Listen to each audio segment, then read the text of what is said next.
Good morning, friends.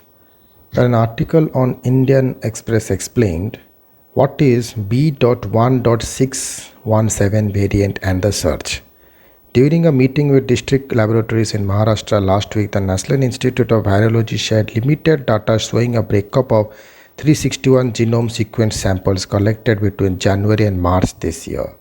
The headline finding from the analysis, the presence of double mutation was detected in 220, almost 61% of the samples. The double variant was last week classified as B.1.617 variant. So what is this B.1.617 variant? Variant of SARS-CoV-2 carries two mutations, E484Q and L452R.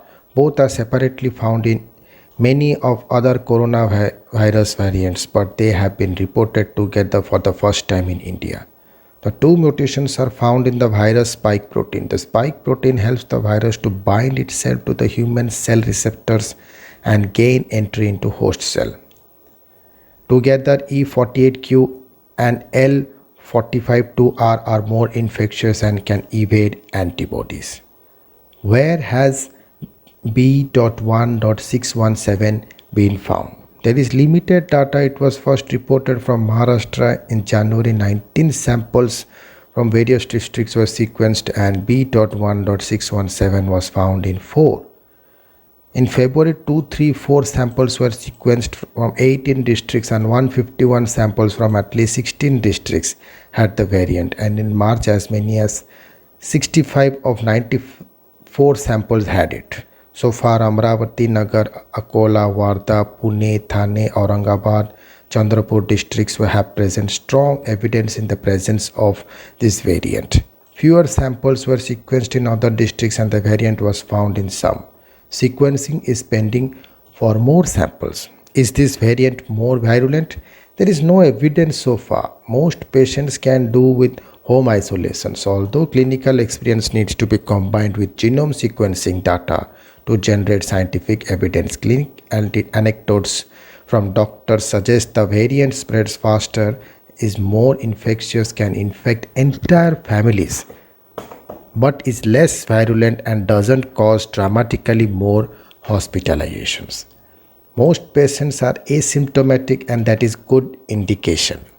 But in absolute numbers, so many cases have put a burden on health infrastructure. There is no evidence so far. Most patients can do with home isolations, although clinical experience needs to be combined with genome sequencing data to generate scientific evidence. Clinical anecdotes from doctors suggest the variant spreads faster, is more infectious, can infect entire families, but is less virulent and doesn't cause dramatically more hospitalizations. Most patients are asymptomatic and that is good indication. But in absolute numbers, so many cases have put a burden on health infrastructure. So, clinicals and district administrations in Maharashtra are reporting that unlike in the first wave, entire families are getting infected in the second wave. This could indicate either that physical distancing and isolation measures are inadequate in the household or that the virus has become more transmissible. Could B.1.617 be driving the ongoing surge in COVID-19 cases? Dr. Gangadhar Khan, professor of microbiology of Christian Medical College, Vellore, said 60.9% samples carrying this variant most likely showed a link between the mutation and the surge. However, for an accurate answer, at least 1% of COVID-19 samples must be sequenced every week. With India at present testing over 1 lakh cases daily, this would translate to roughly 1000 genome sequence every day.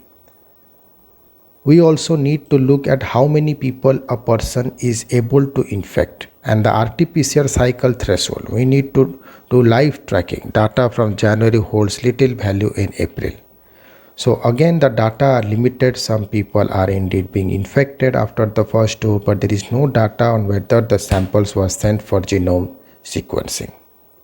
Thank you.